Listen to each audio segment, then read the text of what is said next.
बऱ्याच लोकांची वाट कुठं लागली माहिती आहे का साहेब, सरपंच, आमदार आणि खासदार, म्हणजे ज्याला पद नसताना बिना पदाचं बोलवणं, अशा लोकांना हायते विकावं लागलं. आता आम्हाला सुद्धा लोक म्हणतात ना कीर्तन झाल्या, वा महाराज काय कीर्तन केलं. पण खरं बोलू, आळंदीत राहिलेला महाराज आहे. आमच्या गुरुनं आम्हाला सांगितलं, किती जरी लोकांनी हरभरा झाडावर चढवलं ना, त्यांच्या नादाला लय लागायचं नाही. हो, त्यावेळेची म्हणजे पद्धत आहे महाराज. आणि आता कसं आहे माहिती आहे का, हल्ली कीर्तनामध्ये सांगणं कमी नटणं जास्त झालं. त्याच्यामुळं मी एक काळ कोट वापरायचो बरं का महाराज, ते सकाट काढून टाकलं. हो, ते सकाट काढून टाकलं. तवा कुठेतरी दुकान टिकतंय, नाही तर ह्या तुम्हाला सांगतो नटण्यावारी दुकानं व्हायला गेल्यात भल्या जणांची. हाय ते शटर लावायची वेळ आली. म्हणून ह्या लोकांना कधी बोलायचं नाही. अवघी सुखाची सांगाती कोणी कामा नाही अंती. महाराज, ज्यांना आपल्याला वाटतं ना तो साहेब आहे म्हणून माझं सगळं आतापर्यंत ठीक आहे, नाही महाराज. ज्यांना तुम्ही माझं माझं म्हटलात ना महाराज, शेवटच्या आपल्या अंतयात्रेला सुद्धा त्यांची हजेरी नसते हो महाराज. हो, म्हणून सगळ्यात महत्त्वाची गोष्ट चोखोबाराय सांगून देतात, ज्या गोष्टीला तुम्ही माझं म्हणताय ना, ह्या गोष्टी तुमच्या काहीच कामाच्या नाहीत. त्याच्यामुळं स्वतःच्या जीवनाची फजिती करून घेऊ नका. ज्या गोष्टीला तुम्ही माझं म्हणताय, घर माझं आहे, बंगला माझा आहे, अहो एवढंच कशाला, हे सुद्धा भाड्याचंच एक घर आहे. एक नाही एक दिवस ह्याला सुद्धा सोडून जायचंय. म्हणून चोखोबराय म्हटले बरं का, चोखा मनी फजित खोर माझे म्हणते घर, टाकूनी पळते रांडापुरे, अंती होती पाट मोरे. माझ्या एका मित्राचं आणि त्याच्या बायकोचं भांडण झालं. आता एवढं भांडण विकोपाला गेलं, एवढं विकोपाला केलं. सकाळी मला 6 वाजता फोन केला. 6 वाजता फोन केला. म्हटलं काय झालं, म्हटलं बाळू.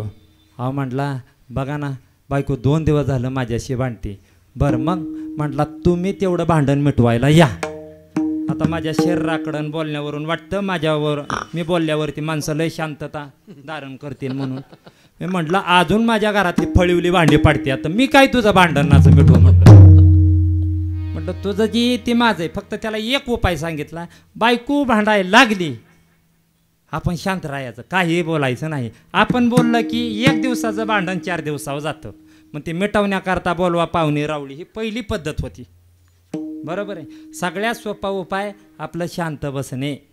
पण महाराज तुम्हाला एक रिअल बोलू का, आत्ताची भांडणं जी आहेत संसारातली, ती लोक लवकर मनाव घेऊन घटस्फोटीच्या प्रवासाकडे जातात. पण पूर्वीच्या काळामध्ये ना महाराज, हो, दांडक्याने मार खात होत्या. कशाने? दांडक्याने. पण घर सोडून जाईल हा शब्द कधी त्यांच्या तोंडावरती नव्हता महाराज.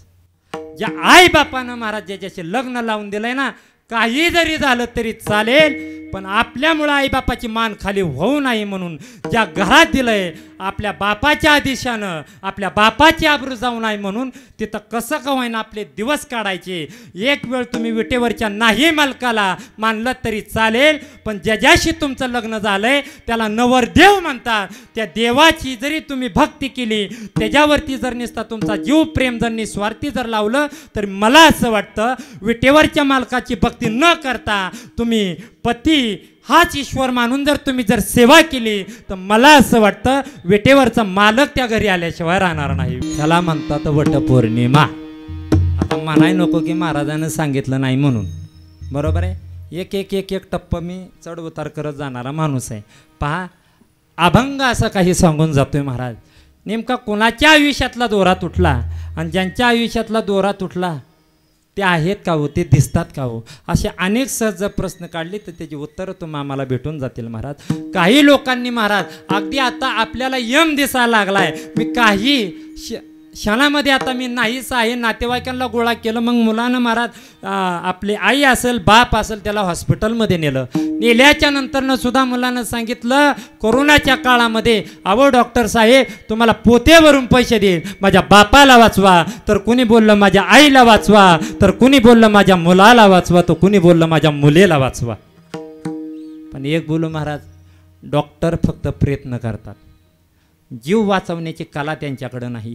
विज्ञानानं कितीही जरी प्रगती केली आणि मला असं वाटतं डॉक्टर लोकांनी जर जीव वाचवला असता तर मग पंढरपूरची वारीला का जावं लागलं असतं महाराज. मग त्या देवाच्या चरणावरती का डोकं ठेवावं लागलं असतं व जर डॉक्टर लोकांनी जर जीव वाचवला असता. ते एक पूर्वीचं प्रमाण आहे ते सांगून जातो महाराज. वैद्य वाचवी ती जीवा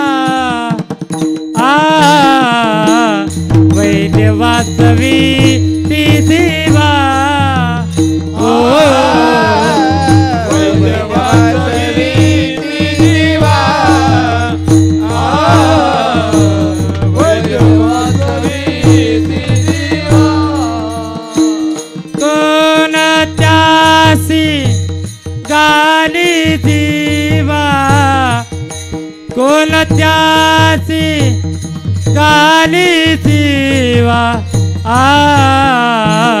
वैद्य वाचवी ती जीवा ओ वैद्य वाचवी ती जीवा कोण जीवा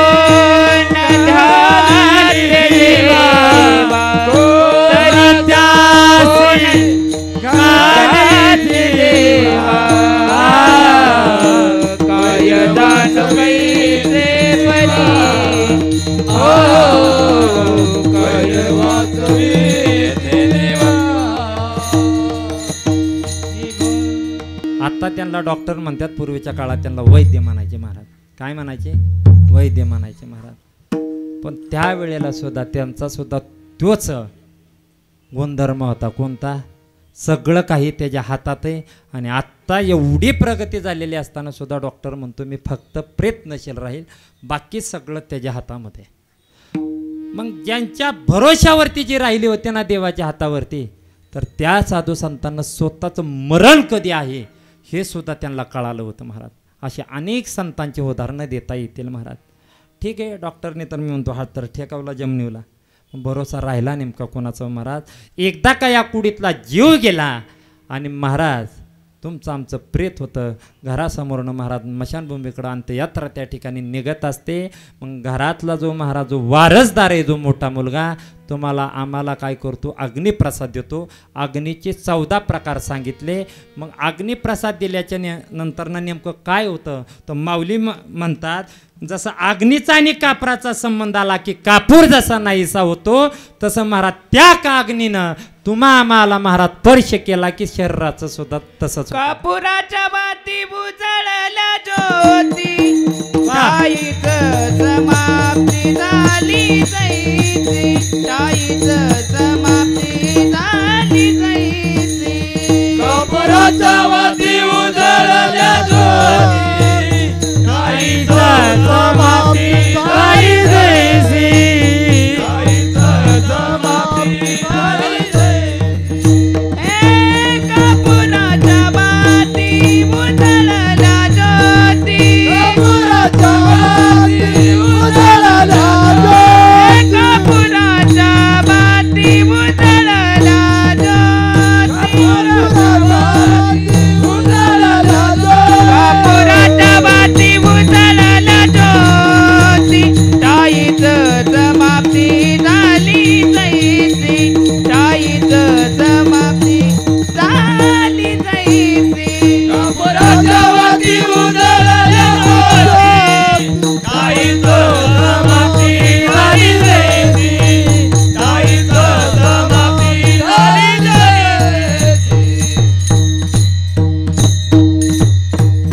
कापुराच्या वाती उजळल्या ज्योती ताईच समाप्ती झाली जैसी.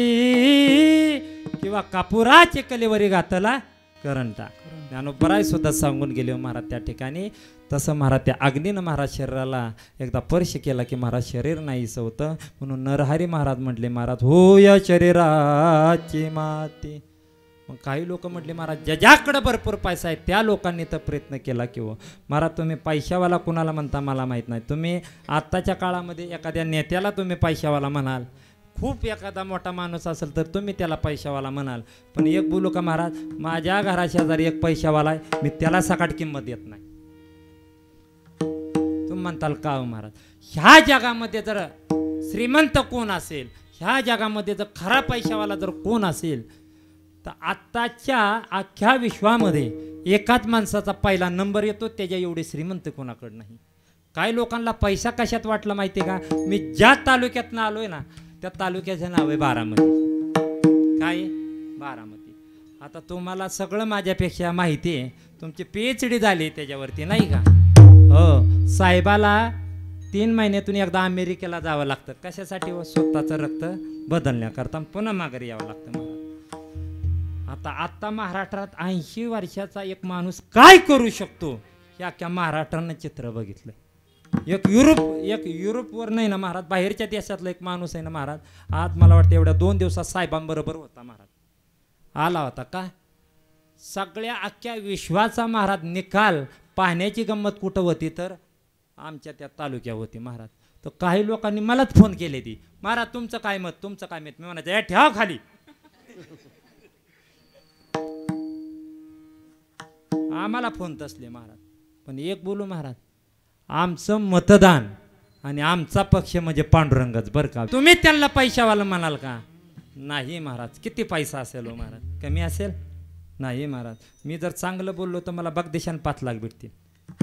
हो, पण एक बोलू महाराज, पण तरी सुद्धा एक क्रांती त्यांच्या एक शरीर रूपामध्ये एक चमत्कार म्हणावं लागेल महाराज. ही जी माणसं येतात ना, तर कोणी महाराज एक क्रांतीवीर म्हणून काही लोक जन्माला आली, काही लोक समाजाचं कल्याण व्हावं म्हणून जन्माला आली, तर काही लोक महाराज तुमचा आमचा उद्धार करण्याकरता जे जन्माला आली त्यांना संत म्हणतात. हे 3 प्रकारची लोक सांगितली महाराज.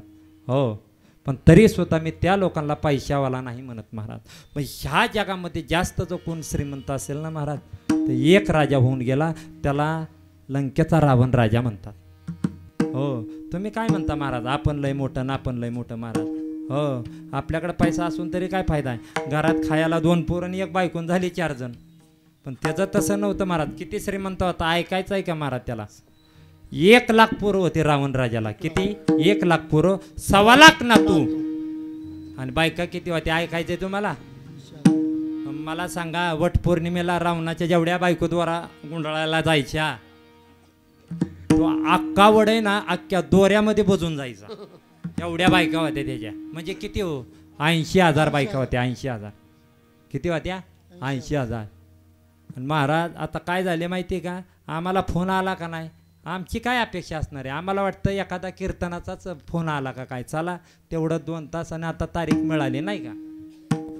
आम्हाला फोन वेगळंच येते ते आत्ताच्या काळात. रावणाला किती बायका होत्या? 80,000. अहो खरं एक बोलू का, आम्ही चांगल्या संगतीत होतो म्हणून आमचं तरी घोड्यावर बसून वाजलं हो. कशामुळं? संगत तुम्ही चांगली करा, निश्चित तो फळ देणारा भगवान परमात्मा आहे. पण हल्ली ना महाराज 50,000 पगार असून सुद्धा पोरांचे लग्न व्हाय नाही. आम्हाला कीर्तनाचा फोन कमी तर तसलंच फोन जास्त आहे. कसं आहे महाराज, तुम्ही आज ह्या गावावरून त्या गावाला, त्या गावावरून ह्या गावाला तुम्ही फिरत असता. बरं मग कसं आहे बरं का, तुमच्या पाया पडतो बर. तेवढं काय पोरगा बोसरीच्या कंपनीत कामाला आहे. बरं मग तेवढी कुठं पोरगी असली तर बघा किंवा. आता आम्ही कीर्तन करायला जातो का पुरे बघायला जातो, काय माणसं विचारतील महाराज सांगू शकत नाही महाराज. अहो आम्ही जर लग्न जर जमावली असती तर काय सांगावं महाराज. हो, एक जण आल्याच्या नंतर ना म्हटला, महाराज मला प्रश्न केला, म्हटली लग्न करावं का ना करावं. काय प्रश्न विचारला, लग्न करावं का न करावा. माझ्या एकदा वाचण्यात तो प्रसंग आला म्हणून सांगतो. तो कबीर महाराजांचा प्रसंग आहे महाराज. तर त्याला एक जणांनी सांगितलं, तुला ह्या प्रश्नाचं उत्तर कबीर महाराज देतील. मग तो काशीच्या ठिकाणी त्या ठिकाणी नाही का कबीर महाराजांना शोधत शोधत गेला. म्हटले कबीर महाराजांचं घर कुठं आहे, कबीर महाराजांचं घर कुठं आहे. तर कबीर महाराजांच्या घरी गेला आणि गेल्याच्या नंतर ना म्हणले काय काम आहे. म्हटले माझा असा प्रश्न आहे, लग्न करावं का न करावं. त्यांनी शब्दात नाही उत्तर दिलं. त्यांनी काय केलं, घरातल्या असणाऱ्या बायकोला हाक मारली. तर म्हटले ऐकलं का? आतून आवाज आला. म्हटले बोला. आणि असा दिवस होता, चांगलं उजाडलेलं होतं. तर म्हटले घरातून एक दिवा आणा. म्हटले दिवा. काय आणा? दिवा. दिवा आणा म्हटल्यावरती दिवा वगैरे आणला आणि तो दिवा पेटवायला सांगितला. कधी? दिवसा. त्या काळात पंखा होता का? नव्हता. पण नुसत्या वाऱ्यानं दिवा येजला लावल्या लावल्या. तर कबीर महाराजांनी काय केलं? आशीष ठेवून दिली बायकोच्या कानफाडात. कोणाच्या दिली? बायकोच्या. पण एका शब्दानं सुद्धा चौकशी केली नाही की मला तुम्ही कानाखाली का मारली. गप निघून गेल्या. त्यावेळेला कबीर महाराजांना त्या मुलाला उत्तर दिलं, अशी तक्रार न करणारी, अशी चौकशी न करणारी जर बायको भेटली तर लग्न कर. आता जमल का? तसं जमल का? अहो महाराज, थोडा जर वाद झाला ना तर ते लवकर मिटत नाही महाराज. त्या पूर्वीच्या लोकांनी सण केलं. आपला विषय इथं होता, रावणाला 80,000 बायका होत्या. बरोबर आहे? 80,000 बायका, 1.25 लाख नातूत आणि 1 लाख पोरं आहेत. पण असा रावण राजा महाराज जर निवडणुकीला जर उभा राहिला तर पडत नव्हता कधीच. अख्खं मतदान तर घरातच होतं आणि त्याच्या कोणी नादाला सुद्धा लागत नव्हतं. मला सांगा, एखादा लय मोठा माणूस असला नाही का, डॅशिंग बाज जरा थोडासा अगोरे असला, माणसं त्याच्या नादाला लागत नाही. तो दिसला, काही जगात अशी माणसं दिसला तरी माणसं रस्ता बदलतात. सकाळी सकाळी इज्जतवान बघायची वेळ आली, माणूस सहज म्हणून जातं. त्याच्यामुळे त्याच्याही कुणी लय नादाला लागत नव्हतं. का हो महाराज? कारण 16 प्रधानापैकी रावणाचे एक पोरग एवढंही चित्र होतं महाराज. त्यांनी जर जांभळी दिली तर यमाला 3-3 दिवस ताप यायचा. प्रस्थ नावाचा मुलगा होता. 80,000 बायकांपैकी एक तेजस्विनी पत्नी होती. तिचं नाव होतं मंदोदरी. काय नाव होतं? मंदोदरी. मंदोदरी किती दिसायला सुंदर आहे तुम्हाला थोडक्यात सांगून जातो. आता बघा, पाठीमागं 1-2-3 महिन्यापूर्वीच आपला चैत्र महिना होऊन गेला. त्या चैत्राच्या महिन्यामध्ये आता सगळ्यांनी जाणवलं की आपल्या पुणे जिल्ह्यामध्ये किती ऊन कडक होतं महाराज. लोकांनी महाराज कूलर आणले घरात. वरचं पुराण आहे म्हणून, पंख्याची हवाच खाली याय नाही म्हटली, एवढंच ऊन यायला लागले म्हणून लोकांनी कूलर आणला महाराज. पण महाराज एवढं कडक ऊन, तसल्या कडाक्याच्या उन्हामध्ये मंदोदरी जर बाहेर निघाली, बघा मंदोदरी जर बाहेर निघाली, किती सुंदर हे तर विषय चाललाय. तर तसल्या कडाक्याच्या उन्हाच्या जर बाहेर निघाली आणि समजा एखादं झाड वाळलेलं आहे, फार मरून पडलेलं आहे, त्याला कसल्याही प्रकारची संजीवनी प्राप्त नाही. पण मंदोदरीच्या नुसत्या शरीराच्या सुगंधानं त्या झाड संजीवनी त्याला प्राप्त व्हायची. त्याला कळ्या लागायच्या आणि फुलं लागायची. हे कुणाचं सांगतोय? मंदोदरीचं. आपल्या मंदोदरीने किती जरी पावडर लावली, किती जरी क्रीम लावली, तुम्ही नुसतं डांबरीन जरी गेलात ना तर येड्या बाबळीची सुद्धा शेंग हालत नाही. ती आपली. मी सुंदर दिसावं म्हणून तुमचंच नाही सांगत बरं का, हजारो कीर्तनकार आरशात बघायला लागले फेटा बांधताना. फेटा बरोबर आलाय का? चुकीचा तर येत नाही ना, मध्ये बरोबर कुरे. अहो आमच्यासारखे 10 वेळा आरशात बघायला लागली का, तर फेटा चुकलाय का म्हणून बघायला. एक बोलू महाराज, तुम्हाला जर सुंदर जर व्हायचं असेल तर जगासाठी दाखवण्याकरता होऊ नका. तुम्हाला जर सुंदर म्हणून जर जगायचं असेल तर देवासाठी नटा. एवढं महाराज घरचं कुटुंब आहे. पण अशा रावण राजा निसता तेवढ्यावरती थांबला नाही, तर 33 कोटी देव लोकांना बंदीखान्यामध्ये टाकलं. जो देव लोकांचा जो राजा आहे त्याला इंद्र म्हणतात. महाराज रावणाच्या घरातली पूजा कोण करत होतं माहिती आहे का? 3.5 हाताचा देह ज्यांनी दिला त्यांचं नाव आहे ब्रह्मदेव. पहा, आता तुम्ही सर्वजण फर्निचरचे काम करणारे मंडळी आहात. ह्यात जवळजवळ 20% तरी लोकांना हे सहज बोललेलं कळून जाईल महाराज. आपण बघा, एखादा जर बंगल्याचा प्लॅन काढायचा झाला, फर्निचरचा प्लॅन काढायचा झाला, तर आपण पहिलं आमंत्रण कोणाला करतो? जो डिझायनर आहे त्याला. बरोबर आहे? तर त्याला बोलवतो, बाबा हे जे डिझाईन काढ. मग तुमच्या आमच्या शरीराची जर इंटेरियर डिझाईन जर कोणी केली असेल तर जगातलं पहिलं इंटेरियर कोण असेल तर ब्रह्मदेव आहे महाराज. हा 3.5 हाताची आकृती महाराज त्याच्या कारखान्यामध्ये तयार झाली. मला सांगा ना, इथं बसल्यापैकी कुणाचा तरी चेहरा समान आहे का हो? एकसारखं कुणी दिसतंय का हो? मला असं वाटतं, समजा माझ्यासारखं जर कुणी जर असतं अजून, तर मी इथं कीर्तन केलं असतं आणि त्या फकड्याने बारामतीतले माझं 5 पांड ऐकलेलं मला कळलं नसतं. काय ब्रह्मदेवाचे उपकार आहेत बघा ना, किती गोळ झाला असता हो महाराज. आपल्यासारखी जर व्यक्ती हुबेहूब दिसणारी असती तर किती घोटाळा झाला असता हो महाराज. पण बघा ना, काय इंटेरियर असतील व ब्रह्मदेव, पुन्हा तशी व्यक्ती पुन्हा दिसणे नाही महाराज. अहो तुम्ही आम्ही तर चोऱ्या माऱ्या करून ह्या त्या सरांना भेटून हाय ती महाराज डिझाईन देईल, आणि आत्ता 80% तोच प्रकार चाललाय बरं का. 80% तेच काम चाललंय. कॉफ्या आणि आयता कार्यक्रम भरपूर जास्त झालं, कारण लोकांनी ठरवलं डोकंच लढवायचं नाही. आता सध्या इंटेरियर युग आहे, ह्याच्यावरती 80 ते 70% कॉफ्या व्हायला लागल्या बरं का महाराज. माणसांना कामाचा कटाळा यायला लागला. तसंच ते ब्रह्मदेव रावणाच्या राज्यामध्ये असताना रावणाच्या घरातील देवपूजा करायला होते. कोण? ब्रह्मदेव. आणि देव लोकांचा इंद्र राजा आहे ना महाराज. रावणाने महाराज आपलं ब्रह्मदेवाने महाराज रावणाच्या घरातली देवपूजा केल्याच्या नंतरनं इंद्र त्या ठिकाणी यायचा, आणि आल्याच्या नंतरनं रावणाच्या घरातील देवांच्या गळ्यामध्ये हार घालायचं काम देवांचा राजा करत होता. अहो उशाला देव होते रावणाच्या, तर पायाला सकाळ देव होते हो महाराज. एवढी देव लोक बंदीखान्यामध्ये टाकली होती. पण एक बोलू का, रावणाला एक दिवशी जावं लागलं. काय लागलं? जावं लागलं. जावं लागल्याच्या नंतरनं कुणालाच खरं वाटा नाही. जो रावण स्वतः म्हणायचा मी स्वतः अमर आहे, मला कुणीच मारू शकत नाही. आणि महाराज ही बघता बघता फोन कोणाला गेला? नारदाला गेला. नारदाला विश्वास बसना. व्हॉट्सअप चेकिंग केलं, फेसबुक चेकिंग केलं, पण म्हटले कुठंच पोस्ट आवड दिसा नाही. म्हटले खरं आहे का खोटं आहे म्हणून बघायला गेले, तर रावण राजांनी आपलं नारद महर्षी महाराज मंदोदरी आई साहेबांसमोर आल्या आणि हात जोडून सांगितलं, म्हटले मी जे ऐकलं ते खरं आहे का? तर त्यावेळेला मंदोदरी आई साहेब म्हटल्या मी हिरवं पातळ नेसलेली आहे, माझ्या कपाळाला आडवं कुंकुम तिलक आहे, मी खोटं कसे बोलणार? आज वटपौर्णिमा आहे, माझे पतिराजे. काय म्हणले? माझे पतिराजे आहेत, मी खोटं बोलू शकत नाही. तुम्ही ऐकलंय ते खरंच आहे. शंका असेल तर म्हटली जावा. आत्ताच अंत्ययात्रा त्या ठिकाणी गेलेली आहे. पाहिलं तर शौर्य नदीच्या काठावरती 33 कोटी देव लोकांचा लवाजमा आहे, आणि त्या ठिकाणी मात्र ब्रह्मदेव तुपेच्या दाऱ्याने चंदनाच्या लाकडात ज्यांचं प्रेत ठेवलं त्या रावणाच्या प्रेतावरती ना महाराज तुपेच्या धारेने मंत्र श्लोकांचा उच्चार त्या ठिकाणी चाललेला होता. आणि तेवढ्यात नारद महर्षी आले आणि ब्रह्मदेवांचा हात ठेवला. म्हटले मालक एक विचारू का? म्हटले विचारा. अहो म्हटले ज्यांच्या घरामध्ये देव लोक कामाला होती, ज्यांची नगरी सोन्याची होती, ज्याची जमीन सोन्याची होती, 350 कोटी घरं काशा आणि तांब्याची होती, सोन्याची होती, चांदीची होती, सप्तकाची होती. आपल्याकडं 10 तोळा असलं तर आपण कॉलर टाईट करून चालतोय महाराज. पण रावणाची एवढी मोठी संपत्ती असताना साधी कवडी सकाट वर गेली नाही.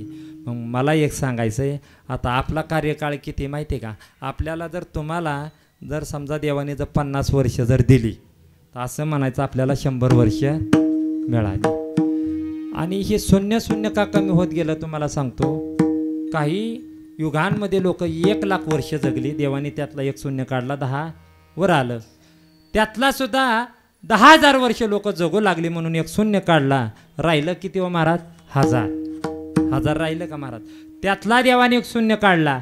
100 वर्ष लोकांना आयुष्य दिले. बरोबर आहे.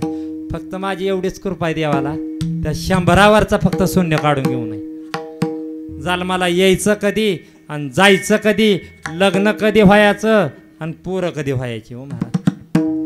हो पण तरी सुद्धा आहे ना महाराज, लोक काय म्हणून असं वाटतं. हो अहो ही तरुण तरुण पोरं आहेत ना महाराज, आपला बाप तिकडं कमवत असतो आणि मुलगा बापाला मागणी करत असतो मला बुलट द्या. बाप काय म्हणतो हाय एकुलता एक. आमचा काळ असा होता, आम्ही शाळेत जात होतो तर आमच्या चड्ड्या सकाट फाटक्या होत्या. आता पैसा आला तर माझ्या मुलांना जगून घेऊ द्या. आणि महाराज त्या बापानं महाराज मुलाला बुलट घेऊन दिली, आणि ते कार्ट काय करते गॅरेजमध्ये जाते त्या बुलटला तसली पुंगळी बसून आणते. त्यांनी जी किक हाणतं या त्या अख्ख्या रोडनं फटाफटा फटाफटा फटा करत जाते. काय अख्ख्या रोडनं जाते महाराज वाजवत. बरोबर. तसली तर मध्ये मध्ये ना महाराज त्या पोलिसांनी भर चौकात हाणली होती धरून. तसली पोरं लोक. एक बोल महाराज मेजाज जास्त दिवस टिकत नाही.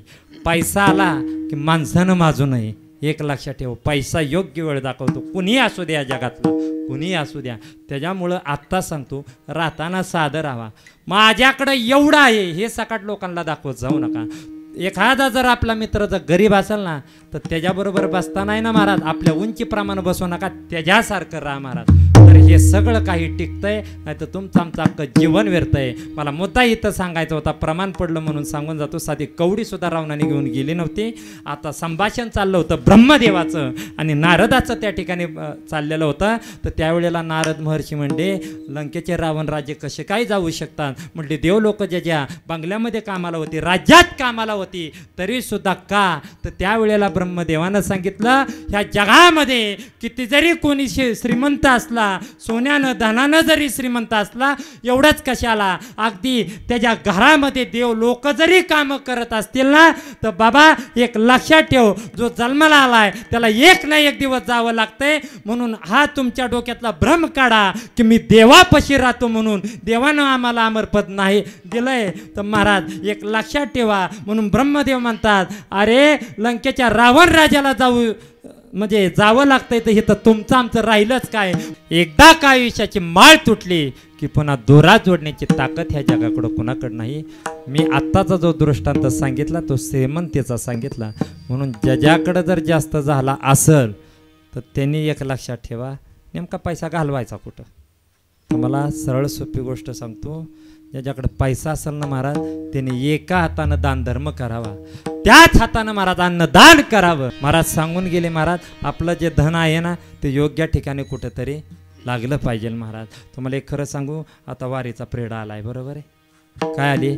वारी आली. अशा अनेक दिंड्या आहेत की त्या ठिकाणी लोकांची कसलीही विषय घेतले जात नाही. पण त्यांचं नेमकं कशा चालतं, जे आम्ही जे अन्नदान महाराज वारीच्या ठिकाणी करतो ना महाराज, त्याच्यातूनच महाराज हा सगळा कार्यक्रम त्या ठिकाणी होतो. पण हा कार्यक्रम 100% किती ठिकाणी लागू होतो? फक्त 25%. मला एवढं सांगायचं आहे, 75% लोकांपासून सावध राहा बरं का महाराज. जसे उत्तरेश्वर पिंपरीकर माऊली महाराज होऊन गेलेत ना महाराज, जे कीर्तनकार, त्यांनीच ते कीर्तनकार राहिले नाहीत तर महाराज आत्ताच्या काळामध्ये ते संत होऊन गेलेत. म्हणून तर आज त्यांचा पुण्यतिथीचा सोहळा आहे ना हा महाराज 24वा साजरा होतोय. काय कारण असेल महाराज? नाही तर उगा बॅनरबाजीवरती कोटवालेन फेट्यावालेन पांढरं काळं दोतारण पांढरं दोतारण नाही का, त्याला किनारी वेगळीच. माझं एवढंच सांगणं आहे महाराज, ह्या विश्वामध्ये एक वारकरी जोग महाराजांची शिक्षण संस्था आळंदीला आहे. कुठं आहे महाराज? तिथं शिक्षकांना पगार नाही आहे आणि विद्यार्थ्यांना कसल्याही प्रकारची फी नाही. काय म्हणतोय पण ऐकायचंय? तिथं शिक्षकांना कसलाही पगार नाही आहे आणि विद्यार्थ्यांना कुठल्याही प्रकारची फी नाही आहे. अख्ख्या विश्वामध्ये महाराज कीर्तनकारांची जर खान कुठं असेल तर आळंदीला जाऊन बघा. वारकरी शिक्षण संस्था जोग महाराज म्हणून आहे. महाराज आळंदीला मी स्वतः 7 ते 8 वर्ष राहिलो. त्या ठिकाणी मधुकरीचं अन्न मागून खाल्लं महाराज. काय केलं? मागून खाल्लं. आता ही जी मुलं आहेत ना, आता चला त्याही वेळेला आमच्या वेळेला संस्था वगैरे होत्या, पण वारकरी शिक्षण जोग महाराजांचा जो विद्यार्थी होता ना महाराज, तो हातामध्ये किटली घ्यायचा आणि एक झोळी घ्यायचा महाराज, त्याच्यामध्ये रिकामं ताट असायचं. चपाती कुणी दिली, भाकरी कुणी दिली, ज्वारीची भाकरी दिली तर त्याच्याकरता, आणि जी किटली असायची ना त्या किटलीमध्ये ना महाराज सगळ्या प्रकारच्या मिक्स भाज्या त्याच्यात असायच्या.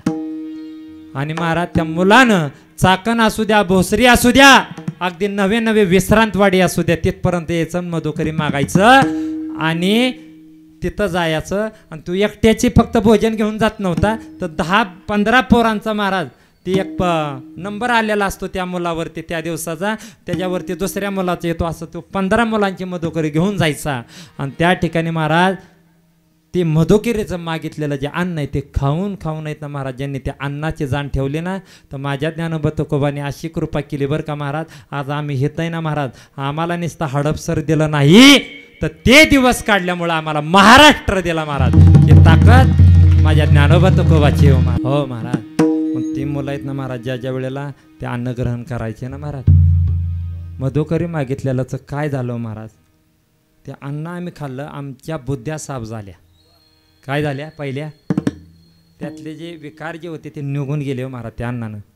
त्याला मधुकरी ज्यांनी ज्यांनी खाल्ले ना महाराज ते सर्वसामान्य राहिलेत नाहीत महाराज. त्यांनी उकातू केलं नाही. एक दिवशीचा प्रसंग तुम्हाला सांगून जातो, आला वेळ. आता ही संस्था आहे ना तुमच्याकरता सांगतो हो बाबा, हो तुमचे आता दिवस खूप भारीत हो महाराज, पण 2007 मध्ये महाराज माझ्या आई वडिलानं आळंदीला लावलं. आळंदीला का लावलं माहिती का? घरी मस्ती करायचो, गावातली कोणाची तरी भांडणं आणायचो म्हणून सहज टाकलं. काय कीर्तनकार व्हावं काय व्हावं म्हणून नाही टाकलं. मुलाला चांगलं वळण माऊलीच्या प्रांगणामध्ये मिळेल ह्या अपेक्षेनं टाकलं. तर महाराज तिथं गेलो बरं का. 2007 मध्ये गेलो आणि माझं अजिबात चित्त शिक्षणा नव्हतं. तरी माझी 12वी काटाव झालेली. काय झालेली? काटाव पास झालेला माणूस आहे महाराज. 12वीला ॲडमिशन घेतलं वडिलांनी. मी म्हणायचं अहो नका घेऊ. म्हटले का? म्हटलं मला नाही वाटत की मी पुढं जाऊन काय करेल म्हणून. मला नाही वाटत मला नोकरी करायची. मला नाही वाटत कोणाच्या 8 तास मी तिथं बंधनात राहील. मला ते सण नाही होणार. म्हटलं का? तर म्हटलं माझं जीवन स्वतंत्र असताना मी का कोणाच्या बंधनात राहायचं. वडील म्हणायचे काहीतरीच बोलते पोरग. तरी बळबळ टाकलं महाराज. आणि तिथं काय व्हायचा गोळ माहिती का? सकाळी आम्हाला 4ला उठवल्या जायचं. किती वाजता? सकाळी 4 वाजता.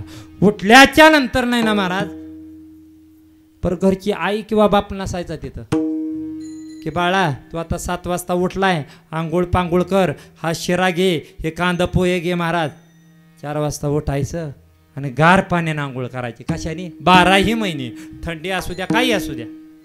लटलट पोरं कापायची महाराज, लटलट. त्यावेळेला किती वाजता?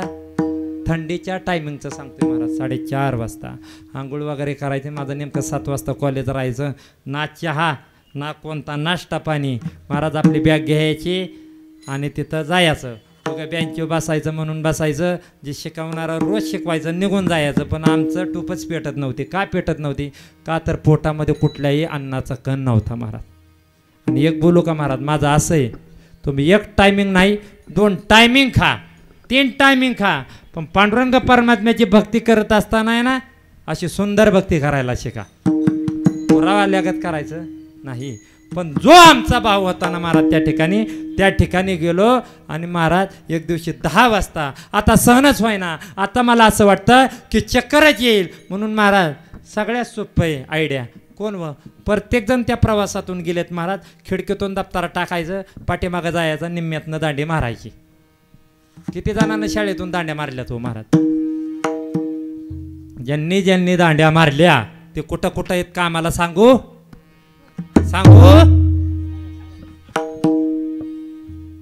माझ्या मित्रा घेतलं तिकडचं सांगतोय बरं का, बारामतीतलं. कसं मला बी लवकर जायचं आहे तिकडं. मग आता सांगूनच जातो महाराज.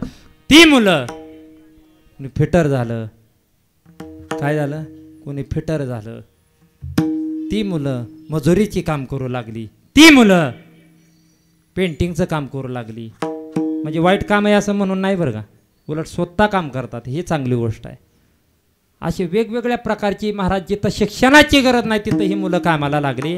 पण ज्यांनी महाराज मास्तर लोकांच्या छड्या खाल्ल्या, सहन केलं, अशी मुलं इंजिनियर झाली, डॉक्टर झाली, कलेक्टर झाली. आणि 4था प्रकार सांगतो, ती मुलं कीर्तनकार सुद्धा झाली महाराज. ती मुलं कीर्तनकार सुद्धा झाली. आम्ही आपलं दप्तर टाकलं का? तर भूक लागली म्हणून. म्हटलं आता काहीच खरं नाही. आपल्या डोक्यातल्या काही एकदा फौजा उडाल्या तर आपलं म्हणून काय चालायचं, काहीतरी गिळलं पाहिजे महाराज. म्हणून रंगीत कपडे अंगामध्ये होती. एका मंगल कार्यालयापाशी गेलो. का गेलो तिथं? समजा लग्न कुणाचं असेल तर तिथं जायचं जेवायचं. जर का एखाद्याने विचारलं अरे तू आम्हाला दिसला नाही, तू कुणाचा काय, तर एकच उत्तर आमचं ठरलेलं. जर विचारलं ना तू कुणाकुडचा, तर आपण म्हणायचं मुलीकुडचं. मी तर कधी बघितलं नाही. मुलीकुडचा दिसतोय नाही, ते जरा मिस्टेक झालं, मी मुलाकुडचा आहे अशी बात करायची, विषय टाळायचा. म्हटलं मंगल कार्यालय जेवण मिळेल. पण त्या दिवशी झालं काय, मंगल कार्यालयाला शटर होतं. म्हणून म्हटलं दुसऱ्या मंगल कार्यालयामध्ये जावं. तर जवळजवळ आळंदीतल्या सगळ्यात मंगल कार्यालयाचं शटर लावलेली होती. आम्हाला तिथं जेवायला मिळलं नाही. एका बाबाला म्हटलं अहो बाबा खूप भूक लागली हो, खूप.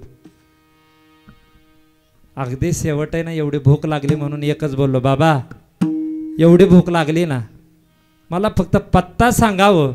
माझ्या खिशामध्ये 1 रुपया सुद्धा नाही आहे, जेणेकरून माझं पोट भरल. त्याने मला एका कोपऱ्यातला पत्ता दिला. कोणता? तिथं फक्त 4-5 लोकांच्यात लग्न लागतं. त्याने कुठला पत्ता दिला मला? 4-5 लोकांच्यात फक्त लग्न लागतं. तिथं वराड नसतं, गोडा नसतो, बँड नसतो, काहीच नसतं. 5 लोकात शॉर्टकट लग्न लागतं. तर त्या पत्त्यावरती गेलो आणि गेल्याच्या नंतर ना त्या माणसाचं नाव विचारत गेलो. मी म्हटलं काका खूप भूक लागली, आज सकाळ धरणं कुठलं गिऱ्हाईक आलंय का? काका काय म्हटले माहिती का? म्हटले देव जाणे आज लोकांनी ज्ञानेश्वरी का गाथा वाचायला म्हणून एक पण जोडपा आज पळून आलेला नाही. म्हणलं काय म्हणलं आज गिऱ्हाईकच आलं नाही का? तशात का ना जरी लग्न लागलं तर कुणी पेड्याचा बॉक्स आणतं तर कुणी लाडूचा बॉक्स आणतं आणि त्या 2 लाडू खाल्ल्याच्या नंतर ना पोटावाला विसावा मिळेल. तर त्यावेळेला म्हटलं काय भानगडे? तर त्यावेळेला काका म्हटले आज आहे गटार अमावस्या, त्याच्यामुळं ह्या तिथीवरती कोणाचे लग्न होत नाहीत. म्हटलं चालतंय. त्यांना मी एवढं म्हटलं अजून म्हटलं असं कोणतं ठिकाण आहे की जेणेकरून मला त्या ठिकाणी जेवण मिळेल? तर काकाने मला सुंदर उत्तर दिलं 365 दिवस ज्ञानोबारायांच्या मंदिरामध्ये रोज गाथा भजन आहे, रोज हरिपाठ आहे, रोज प्रवचन आहे, रोज कीर्तन आहे, अखंड वेळा पाराय. त्या ठिकाणी जा. त्या ठिकाणी आपलं 10 वाजता गेलो. 10 ते 11 वाजेपर्यंत टाळ घेतला मस्तपैकी जसा मुलांनी घेतला. कुठल्या अपेक्षेने घेतला होता माहिती आहे का? जेवायला मिळेल म्हणून. 11 वाजेपर्यंत मस्तपैकी भजन केलं आणि महाराज कुठला नाही कुठला तरी सप्ताह ज्ञानोबारांच्या मंदिरामध्ये अखंड चालू आहे महाराज. आणि त्यावेळेला त्या माऊलीच्या मंदिराच्या बघा उजव्या बाजूला सगळा असा वाडा होता, वाडा. तर त्या ठिकाणी गेलो. गेल्याच्या नंतर महाराज त्या पायरीवरती गेलो. अनेक लोक महाराज माझ्या समोर होती. मी म्हटलं मला आता जेवायला मिळेल, नंतर मला जेवायला मिळेल. आणि त्या ठिकाणी ना महाराज पहिली पंगत झाली. दुसऱ्या पंक्तीचा मी नंबर लावलेला होता आणि असं पहिलं पाऊल टाकणार तेवढ्यात एक जण पळत आला आणि माझ्या हाताला धरलं, माझ्या पाठीवरती एक रट्टा मारला आणि मला हाकलून दिलं. म्हटले कार्ट्या तुला इथं जेवण मिळणार नाही. काय कारण आहे सांगू महाराज? अंगावरती फक्त रंगीत कपडे होते. तिथं जर जेवायचं असेल ना तर धोतर आणि नेहरू लागतो महाराज. पॅन्ट शर्टवाल्याला पहिल्यांदा बसून देत नाही बरं का, तिथलं सांगतो. महाराज मनाला थोडीशी खन्नता वाटली. देव जाणे कुठल्या भाषेमध्ये याचं विश्लेषण करू. डोळे भरून आले. अंतकरणातून माऊलीला एकच म्हटलं, आई वडिलांनी स्वतःच्या हातातला हात सोडला आणि तुमच्या हातात दिलाय, तुमच्या हातात दिलाय. आतापर्यंत पालन पोषण करणारे तर ह्या जगामध्ये कोण जर असेल ना तरी ती आई आहे. आणि त्या आईचं दुसरं नाव आहे फक्त माऊली. आईचं नाव आहे माऊली. तर माऊलीनं ह्या जगातल्या कुठल्याही माणसाला आजपर्यंत उपाशी झोपून दिलं नाहीये. पण तुझ्या दरबारामध्ये एका माणसानं हाकलून लावावं हाच का न्याय म्हणून माऊलीच्या मंदिरामध्ये ना ढसढसा रडलो महाराज. त्या दिवशी काही झालं तरी चालेल, आता विश्वास कोणावरती ठेवायचा नाही, देवावरती पण विश्वास ठेवायचा नाही. डोळ्यातून अश्रू वाहत होते महाराज. आणि जाता जाता मध्ये एक सुचलं, पुन्हा आता येणे नाही या मंदिरात म्हणून माऊलीच्या समाधीवरती शेवटचं डोकं ठेवलं आणि 2 अश्रू त्या समाधीला लागले महाराज. भरल्या डोळ्यानं खूप भूक लागली देवा, खूप पोटामध्ये कालवतंय, प्राण जातो का काय? डोक्यामध्ये जशा कुकरच्या शिट्ट्या वाजाव्यात ना तशा पद्धतीने ना डोकं बुंग बुंग करत होतं. वय जास्त नव्हतं महाराज, फक्त 13 ते 14 वर्ष होतं. त्या माय बापानं विश्वास ठेवून हा तुमच्या प्रांगणामध्ये आलोय ना, हा शेवटचं माझं मस्तक तुमच्या समाधीवरतीच आहे. अनावनं धानानं रागानं माऊलीला सहज बोलून गेलो महाराज. गंमत बघायला काय झाली, भरल्या डोळ्यानं कडक कडनं समाधीचं दर्शन घेऊन मेन महाद्वारातून पहिलं पाऊल टाकलं. तेवढ्यात कोणीतरी पाठीमागून पळत पळत पळत आलं, माझ्या खांद्यावरती हात ठेवला. म्हटलं लेकरा तो जेवला नाहीस ना, चल मी तुला जेवू घालतो. काय म्हणले? चल मी तुला जेवू घालतो. महाराज त्या माणसाने ना महाराज, ज्या माणसाने मला हाकललं होतं ना त्या माणसासमोर नेलं नाही, ते ओरडला आणि त्याला सांगितलं राहिलेलं कुत्रा मांजराला टाकण्यापेक्षा एखाद्या जीवाला अन्न द्यायला शिका, एखाद्या जीवाला अन्न द्यायला शिका. भुकेच्या भारामध्ये ना महाराज पत्रवळी वाढली, त्या पत्रवळीवरची भात वरण घेतलं, पहिलाच घासायला महाराज असा तोंडासमोर गेला. नंतर ना आठवण झाली, ज्याने मला धरून आणलंय का तो माणूस कुठे आहे. अण्णाकडे लक्ष लागा नाही, डोळ्यातून पाणी यायला लागलं. मी जेवढं बोललो माऊलींना, सहज या मुखातून बोलून गेलो महाराज, न कळत अज्ञान बुद्धीमुळं. आचार्याला विचारलं, ज्यांनी मला धरून आणलंय त्या माणसात नाव काय. तर त्यांनी सांगितलं, ते आत्ताच इथं गेले, मंदिरात असतील खाली. अख्ख्या मंदिराला 1 नाही 2 नाही तर 7 ते 8 वेळा प्रदक्षिणा मारल्या. सांगितलं, अमक्या तमक्या रंगाचा, अमक्या तमक्या रंगाचे कपडे घातलेला आहे, तो माणूस कुठे आहे. अख्खं मंदिर महाराज अर्धा तास त्या माणसाला शोधण्यात गेला. नंतर कळून चुकलं, हो तो माणूस नव्हता, हो ती आमची माऊली होती. ती आमची माऊली होती. ती अन्न जर कुणी दिलं ना तर आमच्या माऊलीनं दिलं. आणि एक बोलू महाराज, ज्या संतांची आज पुण्यतिथी ना, माऊली दादा साखरवाडीकर, महाराष्ट्रामध्ये बीड तालुक्यामध्ये मराठवाड्यामध्ये उत्तरेश्वर पिंपरी ह्या गावामध्ये जन्माला आले महाराज. त्यांच्या वडिलांचं नाव आहे भीमाशंकर गिरी, आईचं नाव आहे पार्वती भीमाशंकर गिरी. वडील शिवभक्त होते, पांडुरंगाचे भक्त होते. आणि त्यातूनच महाराज वडिलांची भक्ती पाहून एक बोलू महाराज, आपल्या बापानं जर आपल्या मुलांना जर मंदिराकडे आणलं ना तर ती मुलं आहेत ना कीर्तनकार प्रवचनकार होतात. हे मी आत्ता तुम्हाला लिहून देतो महाराज, काय होतात.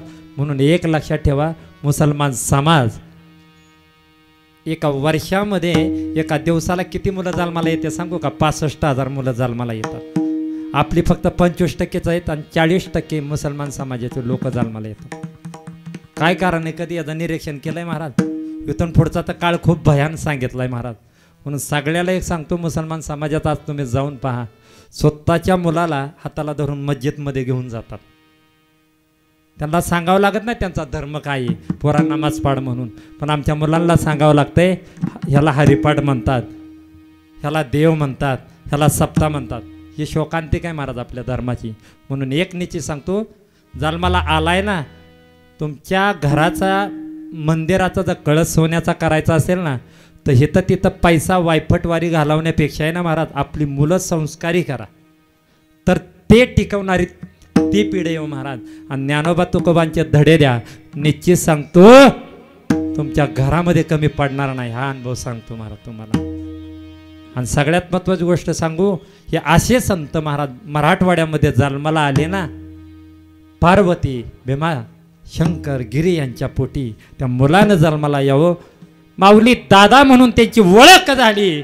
18 वर्ष वयापर्यंत महाराज त्यांनी अनेक सप्त्यामध्ये जाऊन हरिपाठ शिकला, ज्ञानेश्वरी पाठ केली, भागवत गीतेवरती महाराज त्यांनी भाष्य करायला सुरुवात केली. अनेक ग्रंथ त्यांनी हाताळले. आणि असं करता करता रिद्धिसिद्धी त्यांना पावन झाली. आणि महाराज एका गावाला कीर्तनाला गेल्याच्या नंतर चालू कीर्तनामधून लाईट गेली. हो महाराज, काय गेली, लाईट गेल्याच्या नंतर ना महाराज सहज माझ्या ज्ञानोबा तुकोबाला पंढरीनाथाला त्यांनी प्रार्थना केली आणि त्या लाईटीच्या बलाकडं पाहिलं.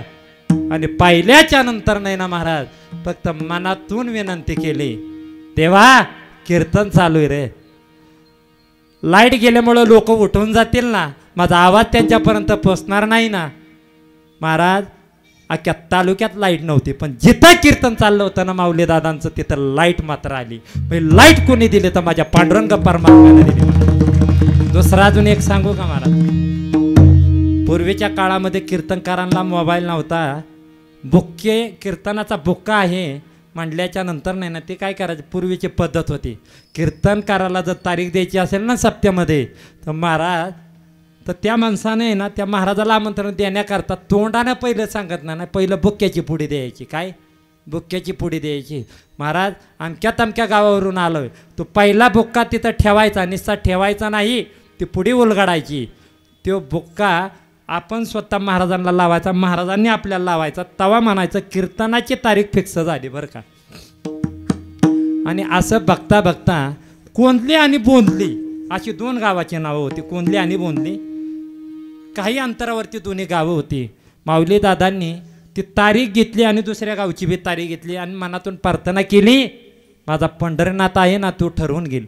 महाराज समजा मी आता इथं तुमची इथं कीर्तन करतोय आणि समजा दिवे गावामध्ये सुद्धा सप्ताह चालला आहे, मी तिथली सुद्धा तारीख घेतली आणि इथली सुद्धा तारीख घेतली, मग का व तिथं पांडुरंग तिथं थांबत नाही? कारण सांगू, आम्ही इथं कीर्तन करतोय मग तिथं पांडुरंगाने कीर्तन करावं का नाही? का हो महाराज तिथं पांडुरंग आमच्यासारख्याचं कीर्तन करू शकत नाही? सांगू का? कारण आमच्या नेहरूला 2 खिसे आहेत म्हणून. पण माऊली दादांचं परमार्थ क्षेत्रातील जीवन असं होतं महाराज, देती घेती नरका जाती. त्यांनी ती वचनं पाळली म्हणून महाराज माऊलींच्या नारदाच्या गादीवरती माझा पंढरीनाथ कीर्तन करत होता हो महाराज. तर लोक म्हणली तुमच्या सुद्धा गावाला माऊलींचं कीर्तन आणि आमच्या सुद्धा गावाला माऊलींचं कीर्तन.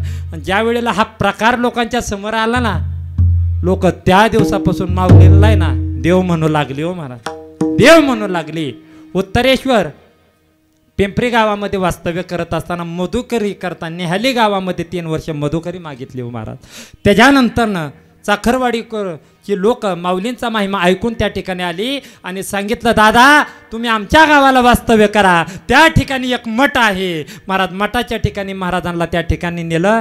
काही वेळ महाराज आता तिथं वास्तव्य करत असताना ज्यांचा मठ मोकळा होता ना महाराज, तिथं ब्रह्मचार्याची गादी होती. म्हणून माऊली दादांचा छोटा मुलगा, त्याचं नाव होतं महादेव. पूर्वीचं नावं काय होती माहिती आहे का साधू संतांच्या मुलांची? केशव, माधव. ब्राह्मणाच्या जर कुठल्या पोराला जर विचारलं ना बाळा तुझं काय नाव आहे, ते काय म्हणतं माहिती आहे का? परमेश्वर, ईश्वर, महादेव, नारायण. आणि आपल्या का पोराला विचारलं ना तुझं काय नाव, ते काय म्हणतं माहिती आहे का? माझं नाव राम्या, माझं नाव सख्या, माझं नाव पिंट्या, माझं नाव पप्या. एखाद्याचं नाव सचिन असलं तर लोक त्याला सच्या म्हणतात. काय एखाद्याचं नाव सकाराम असलं तर जोडीदार म्हणतो ए सख्या. असे लोक आहेत हो महाराज आपली. तुम्ही कधी बघा ती नावं सांगताना देवाची तर. आणि पूर्वीचा काळ असा होता देव लोकांची नावं त्या ठिकाणी ठेवायची. तसं माऊलींचा जो छोटा मुलगा होता महादेव, चाकुरवाडीची महाराजी ब्रह्मचार्यांची गादी होती, आपल्या मुलाला त्या ठिकाणी बसवलं. आणि उत्तरेश्वर पिंपरीला आल्याच्या नंतर ना महाराज काही काळ त्यांच्या पाठीमागं 2 मुले आणि 5 मुली असा त्यांचा कुटुंब परिवार होता. त्यांची मुलं मुली सुद्धा प्रवचन कीर्तन त्या ठिकाणी करू लागली होती महाराज. अशी वेळ महाराजांचं चरित्र अशा पद्धतीने महाराज सांगावं तेवढं कमी. पण एक बोलू का महाराज, आज किती तारीख आहे महाराज? 21 तारीख आहे. माऊलींचा जे जाणं झालं ती तारीख कुठली हो महाराज?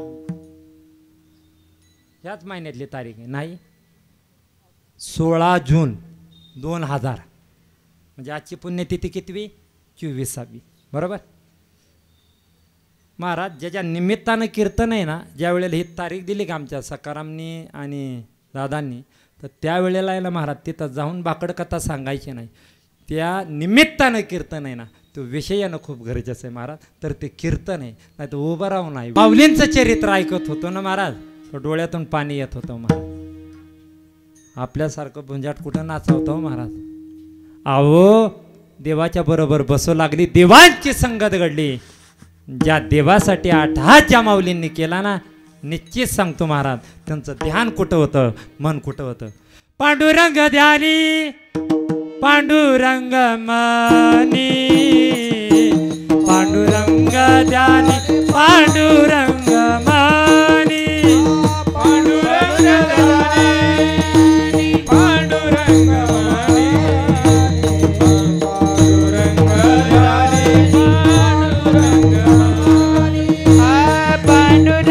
ध्यानी पांडुरंग मनी, पांडुरंग ध्यानी पांडुरंग मनी, पांडुरंग ध्यानी पांडुरंग मनी, पांडुरंग ध्यानी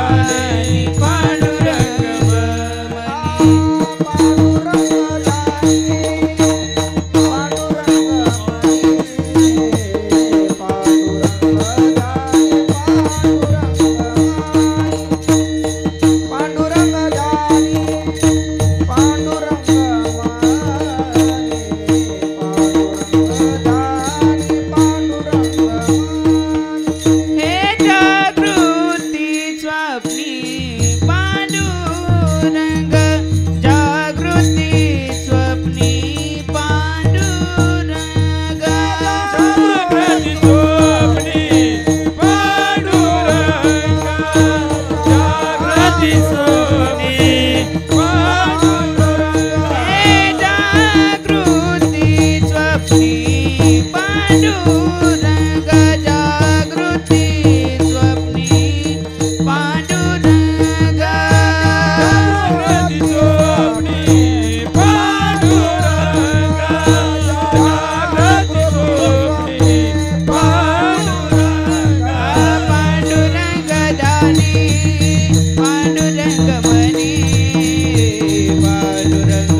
पांडुरंग ध्यानी पांडुरंग म्हणी महाराज सदैव माऊली महाराजांसमोर किती जरी महाराज लोक आले ना त्यांच्या मनी ध्यानी फक्त देव होता लोकांना आशीर्वाद द्यायचे सदैव मुखामध्ये नामचिंतन ते कधी कोणाला म्हणले नाही तुम्ही हे करा ते करा महाराज ज्यांना ज्यांना माऊली दादांनी आशीर्वाद दिला ना त्यांचा उद्धार झाला हे साखरीकर ज्या बीड महाराज तालुका म्हणा जिल्हा म्हणा काय भाग्यवान असेल हो महाराज मराठवाड्याकडेच का महाराज असे लोक जन्माला आली त्याचं कारण असं आहे महाराज कारण ती जी जागा होती ती पवित्र होती उत्तरेश्वर पिंपरी बरोबर ना तर ते काय असं घडलं होतं महाराज तर रावणामध्ये रामकथेमध्ये तो प्रसंग आला आहे ज्या वेळेला सीतामाईला रावण घेऊन चालला होता ना तर गरुडाचं आणि रावणाचं त्या ठिकाणी आपलं जटायूचं त्या ठिकाणी युद्ध झालं युद्ध झाल्याच्या नंतर नाही त्याने पहिला जो वार केला तो पंखावर केला तो पंख तिथं पडला म्हणून त्याचं कार्य त्या ठिकाणी केलं त्या कार्यातून महाराज उत्तरेश्वर ते नाव तिथं पडलं आणि भगवान शिवशंकर त्या ठिकाणी विराजमान आहे आणि गिरी ह्या परिवारानं महाराज भगवान शिवशंकराची उपासना केली आणि एक बोलू वारकरी संप्रदायाचे जर पहिले वारकरी कोण असतील शिवभोळा चक्रवर्ती त्याचे पाय माझेचे ती तो वारसा महाराज गिरी ह्या कुटुंबियांना तिथपर्यंत आला आणि त्यांच्यातून काय घडलं तर महाराज साक्षात देवानं जन्माला यावं साक्षात देवानं महाराज हे कार्य करावं म्हणून एका ठिकाणची सेवाच काय महाराज दोन ठिकाणची सेवा असल्याच्या नंतर एक पांडुरंग करतो आणि एक दादा करतात याच्यापेक्षा दुसरा महाराज जन्म काय सार्थिक लावू शकतो आता तुम्ही म्हणताल हे सांगितलेल्याचं चरित्र आणि तुम्ही कीर्तनाला घेतलेल्याच्या अभंगाच्या पहिल्या चरणात नेमकं काय होतं आता तुम्हाला हेच सांगायचं आहे दोरा कोणाचा तुटतो व तुमचा आमचा माऊली महाराजांनी महाराज 16 जून 2000ला महाराज सकाळी लवकर उठले काय बोलले माहिती आहे का म्हटले आजचा दिवस किती छान आहे ना काय म्हटले तर ह्यातलं 80% लोकांना काहीच कळलं नाही की दादा असे का बोलले म्हणून म्हटले आजचा दिवस किती पवित्र आहे आणि त्या दिवशी होती पौर्णिमा मध्यानावरती महाराज तो सूर्य आला आणि आल्याच्या नंतरनं महाराज त्यांनी मनातलं होटावरती आणलं आणि लोकांना सांगितलं आम्ही जातो आमच्या गावा आमचा राम राम घ्यावा महाराज दोरा तुमचा आमचा तुटत असतो आणि साधू संत महाराज कधी जन्माला यायचं कधी देह ठेवायचा हे ज्याला कळालं ना महाराज त्याला संत म्हणतात दोरा तुटतो तो आमचा अहो एवढंच कशाला देवाच्या बापाचा सकाळ दोरा तुटला हो महाराज देवाच्या बापाला तुम्ही म्हणताल कसं काय महाराज अहो रामप्रभू वनवासाला निघाले होते आपला मुलगा वनवासाला निघालाय म्हटल्याच्या नंतर ना महाराज आपला बाप एवढायला लागला त्या बापाचं नाव आहे दशरथ राजा अहो साक्षात मुलगा देव असताना प्रभू असताना देव असताना सुद्धा बापाचा जीव वाचवता आला नाही का आला नाही महाराज कारण देवाकडं 99% गोष्टी आहेत फक्त एक गोष्ट देवाने राखून ठेवली तुम्ही गेल्याच्या नंतरनं तुम्हाला जीवदान देण्याची गोष्ट ही देवाच्या सुद्धा हातात नाहीये आणि ती जर असती तर मला असं वाटतं रामप्रभूनं आपलं सोडून स्वतःच्या बापाला वाचवलं असतं का तर कर्म कोणाला चुकत नाही कर्म घेई जोडी तेथे कोणाची न चाली 4 पुत्र दशरथ अंत काळी एक नव्हता दोरा तुटतो तो तुमचा आमचा आणि साधू संत महाराज एकमेव असं आहे की महाराज स्वतःचाच काय जगाचा उद्धार करतात स्वतःचं कल्याण झाल्याशिवाय राहत नाही महाराजाला भरपूर काय देतील सप्त्यामध्ये ना महाराज भरपूर काय अन्नदान होईल खायाला 100 आणि बुवाच्या कीर्तनाला 1 आणि 2 लोक आहेत महाराज वाईट वाटतं महाराज आणि मी आल्या प्रश्न केला एक जणाला म्हटलं ज्या वेळेला मी आलतो त्यावेळेला तेवढा समाज होता का म्हटलं ह्याही टायमिंगला येतोय पण म्हटले पावसानं जरा गोळ घातला या म्हटलं त्याची काळजी करू नका म्हटली काय सकाळी धरणं त्याला प्रार्थना करत होतं बाबा आजच्या दिवस येऊ नको बाबा आजच्या दिवस येऊ नको बाबा आजच्या दिवस येऊ नको पण थोडंसं त्याने ऐकलं बरं का मी बोलणारा कोण आहे आणि तो ऐकणार तरी कोण आहे म्हणून एक निश्चित सांगतो तुमचा आमचा दोरा तुटायच्यात जन्म सार्थकी लावा आणि एक बोलतो महाराज ह्या जगामध्ये ज्याला तुम्ही माझं म्हणताना महाराज तुम्ही तुमचं कार्य निश्चित करा पण ज्याला तुम्ही माझं म्हणताय तिथं लाल पेन नाही ना महाराज काय करा अंडरलाईन करा तुम्हाला जर माझं जर कोण करून घ्यायचं असेल तर पांडुरंग परमात्मा करा आणि त्याचं भजन न चुकता करा महाराज नेमका दोरा कोणाचा तुटला महाराज हे तर आपला विषय म्हणून सगळ्याला एक सांगतो माऊली दादांसारखा अशा साधू संतांचा महाराज चरित्र वाचा, स्वतःच्या जीवनाचा उद्धार करा. ज्ञानोबा तुकोबांचा महाराज गाथा वाचा, ज्ञानेश्वरी वाचा. मलाही माहिती आहे ज्ञानेश्वरी वाचताना काहीच कळत नाही, काहीच कळत नाही. पण आता प्रमाण कोणी देऊ नका, पण हे सहज बोलून जातो. एक तरी ओवी अनुभवा नका कळू द्या. भावार्थ ज्ञानेश्वरी भेटते, त्यातलं थोडं थोडं तरी कळतं. बरोबर आहे, तर ते वाचा महाराज. आणि त्याच्यामुळं महाराज आपल्या राहिलेली जी वेळ आहे कीर्तनाची नाही बरं का, आयुष्यातली कीर्तन काय महाराज, तिथं 15 मिनिटांना तर होईलच ज्ञानेश्वर माऊली, पण आपली जी राहिलेली जी वेळ आहे त्याचं तरी आपल्या मिळालेल्या संधीचं सोनं करायला विसरू नका महाराज.